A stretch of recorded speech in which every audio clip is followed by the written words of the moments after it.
Association. Hello again, this is Matt. I am doing a mid-month update. There is so much going on. I know you are all busy within your programs, start of the school year, midterm, all that stuff. There's also a lot happening in the greater trail world of Oregon Trail Association. So I'm going to break all of these kind of bullet points today into two separate items. The first are going to be kind of action items, things that you all can actively help with and do in programs that impact your students.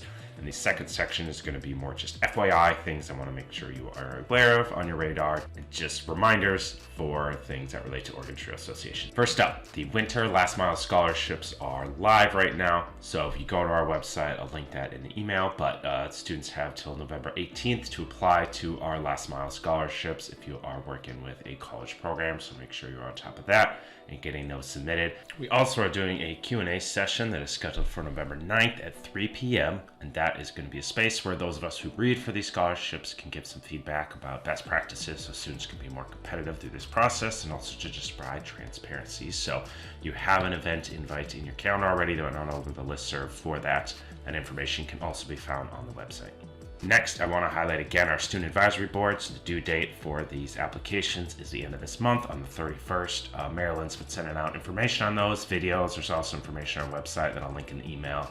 Again, we're looking for one student from every SSS or McNair program to serve on this board, to be in an advising capacity to our own board to center that student in the student experience. But also we have a lot of professional development opportunities available to those participants, including some in-person events prior to the Student Leadership Conference, as well as kind of a reception at the end of that, so students can get some personal and professional development and networking opportunities out of this experience. All right, next up is just kind of the FYI section, just stuff I want to make sure continues to be on your radar that is coming up here. So we have still the unallowable cost form. If your program has not submitted one of those, please go ahead and do that. $500 to every grant who is a member of OTA. Canva Pro, you can still sign up to get that access for somebody at your program. The OTA Fellowship, so this is an opportunity to serve on the OTA board, as well as attend policy seminar as an alumni from Oregon. That application is going to be coming soon, so just keep an eye out for that in the next week or two as we look for alumni or students that are close to graduation who would be good candidates to serve on the board and tell their story to our legislators in DC. Additionally, if you have any interest in helping in some of the event planning that we do, whether it be the Student Leadership Conference or the Professional Development Conference, please email me directly and I can make sure that you are on those emails and can join those committee meetings as we start the planning processes at the end of this month and going into November for those wonderful events that will be taking place in April. I also sent out a form for any students who are interested in getting free Portland Trailblazer tickets. We are on their approved nonprofit list, so I have a system in which I can request tickets to games, so make sure that they complete that form and we'll handle the direct communication and getting tickets to those students moving forward. If you have questions about that, you can directly email me and I can kind of highlight more specifics how that process all works. And the last thing I want to touch on is just quickly show you our new student tab on our OTA website. The idea behind this was just have a central location where TRIO students from throughout the state can just go, and all of the resources and links to a lot of the places we go to provide scholarships, transfer information, just any kind of resources.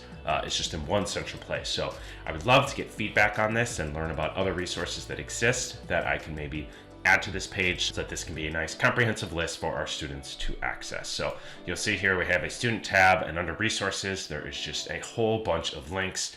A lot of these are things that I just used with my students previously, but I definitely want to add additional resources to that. We also have some transfer support information. These obviously may need to be updated, so any information you can provide would be very helpful. And lastly, we have a list of just kind of all the colleges in Oregon. We are just linking to Wikipedia, but it gives you a nice comprehensive list of those programs. And lastly, we have a section for testimonials. So I'm always open to getting videos or testimonials from students that we can put on here to just kind of tell those TRIO stories and talk about the impact that TRIO's had on their lives. All right, I know that was rapid fire, a lot of information out there, but I just want to do these as frequent as I can, just to keep you aware of the things that are coming up to date. Try to link all that information in the email. And once again, if you have any questions at all, you need any support there at your programs, we are always here at Oregon Trail Association, willing to help and try to create opportunities for you and our students. So have a good rest of your month, and I will see you guys in November.